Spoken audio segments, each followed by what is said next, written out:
I didn't expect to get drafted when I declared like as high as I did. You know, I didn't expect all this to happen, but I pride myself in being the best competitor that I can be.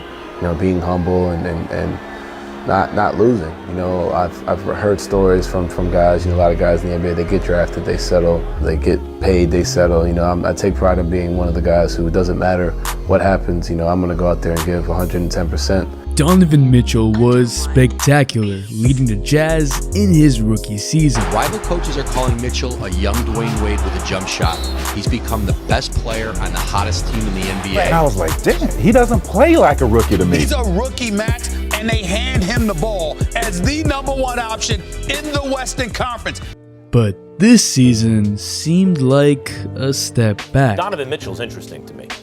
Donovan Mitchell, defenses are ready for him now. He's that team's offense. You know, all the hype surrounding Donovan Mitchell and Gobert, it's like, okay, this is a big game now. So they're going to get everybody's best. Now, he's been on a tear. What is up, dudes, dudettes, ballers, players? It's your boy MJ. Donovan Mitchell started off this season seeming like he really didn't take the next step. Mitchell had just averaged 20 points in his rookie season. He had led the Jazz over the Thunder in the playoffs, and so the expectation was he was going to take a jump. But in the first 40 games in this season, Donovan sort of stumbled. While he did average 20 points per game, he was shooting 41% from the field and 29% from 3, while the Jazz went 20 and 20. These last 24 games, Donovan is averaging 27.8 points per game while shooting 37.4% from 3. The Jazz have also been winning, so let's break all of this down. And also to all those that subscribed recently, thank you. But to the 90% of y'all that watch my videos that still ain't subscribed, so like Donovan getting better and not when he got rejected by a kid, just subscribe. To see what's made Donovan better, let's first discuss what he was doing before. What made Donovan so special wasn't exactly his skill set, but it was his mentality, his ability to stand up in the clutch to pace a team with the scoring, and that hasn't changed. In fact, the Jazz are 3rd in the league in point differential in the clutch, so it's safe to say they're pretty effective in the clutch. Donovan also has set finishing moves, most notably the go-to scoop layup. Yeah, there were floaters, and of course there were dunks, but Donovan almost exclusively went to the scoop layup at the rim or slight variations of it. He was a creative finisher and adjusted well to the defender at the rim. He also did not shoot many mid-ranges. I blame the era of analytics. He opted for either the 3-point shot or finding a way into the paint. He didn't seem threatening while in the mid-range area because you just knew that he was trying to go to the paint instead of opting to take a mid-range shot. While in his rookie season, his opponents didn't know his tendency, and so only, and I use the term loosely, 37.9% of his shots were tightly contested, while 8% of his shots were very tightly contested. This year though, 47.5% of his shots are tightly contested, while 8.9% of his shots were very tightly contested. You ever think that NBA players just scream in their head, Kobe, like when they're shooting? Because I feel like Donovan Mitchell literally says, Kobe, in his head. And so being the primary scoring option meant that NBA defenses would focus on him, but it doesn't seem like he has new moves to rely on or go to, which means that last year's moves would be enough for scouting reports for this year. Donovan did suffer a foot injury towards the end of last year's playoffs and wasn't cleared to play until halfway through June. The Jazz were also really cautious with him, and so they didn't want to rush the young star back, and that would actually limit what he could work on. The Jazz don't have any other scorers on the court, and while they do try to move the ball around a great deal, the defense can still key in on just Donovan, especially with the Jazz shooting just not being at the level it was last year. They were 12th in the league last year in 3-point percentage, and this season they are 22nd. Damn it, Ingles, that's your job. I mean, most people call him the YMCA player. My favorite Ingles moment is this.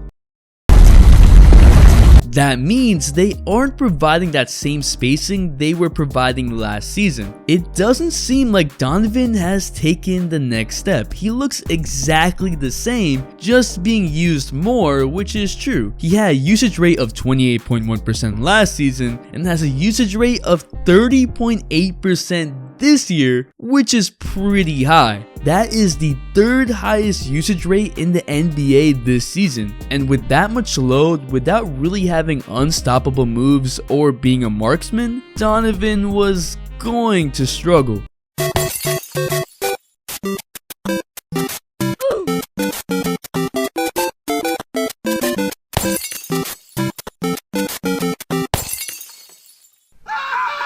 But a lot of that has changed. There were games where Donovan was shooting the Jazz out of it because he never lacks confidence, but he also wasn't passing it as much either. If Donovan started dribbling, it almost certainly led to a Donovan shot, but he has evolved. The Jazz were without Ricky Rubio, Dante Exum, and Raul Neto, meaning the Jazz were all without their point guards. And so Donovan Mitchell, who is only 6'3", was put at the point guard spot. And with that, he excelled. In a 6-game stretch in January with Donovan starting at point guard, Donovan averaged 30 points on 51% shooting from the field and 40% from 3, along with 5.7 assists per game. Can the man get some credit? What makes this amazing is not necessarily the points per game, but more the efficiency and the assist. Donovan became more efficient at shooting from all over the floor, which has never been a strength for Donovan. But as the point guard, he was no longer shooting it over longer shooting guards, he was instead shooting it over shorter point guards. And with a 6'10" wingspan, he's able to release the ball at a bit higher set point and stretch past the hands of point guards. More so than that though, Donovan's mentality completely shifts when he's playing point guard. Instead of having the mentality to score, he has the mentality to make plays, and so he just doesn't shoot it when he gets the ball. For example, before January, Donovan had a sub 20% assist ratio, meaning out of all of his possessions that end up with either a shot or assist, less than 20% were by assist, versus more than 80% of his possessions ending up with him shooting. From January on, that assist ratio has jumped up to 24%. This mentality actually covers up his deficiency from that mid-range area where the center can drop down and the defender behind him can kinda just apply pressure on his side hip, because now if the center actually drops down and the defender behind him just pressures him and gives him time, he's looking for who's open, and with the Jazz players off-ball movement,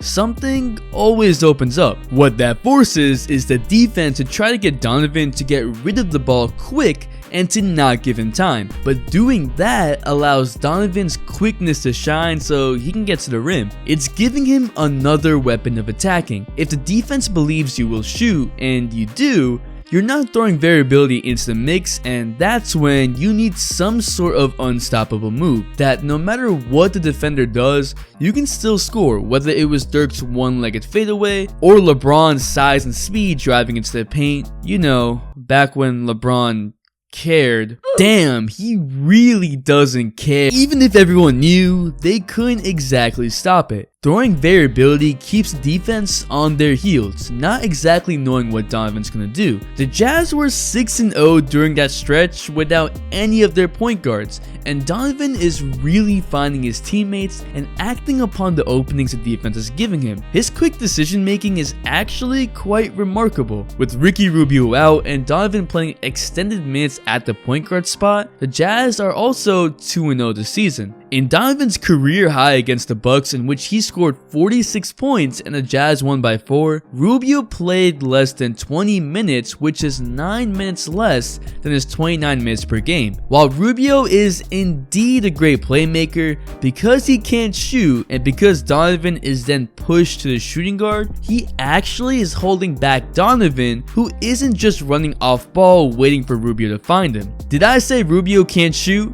That may be an understatement. We actually got to see a sneak peek of Donovan at point guard in last year's playoffs in the Jazz vs Rockets series. The only game the Jazz won in that series is the game Rubio didn't play and Donovan played point guard. Donovan ended up with 17 and 11 and the Jazz won by 8. The rest of the games in that series were all Jazz losses by 10 or more points. And man, was it bad.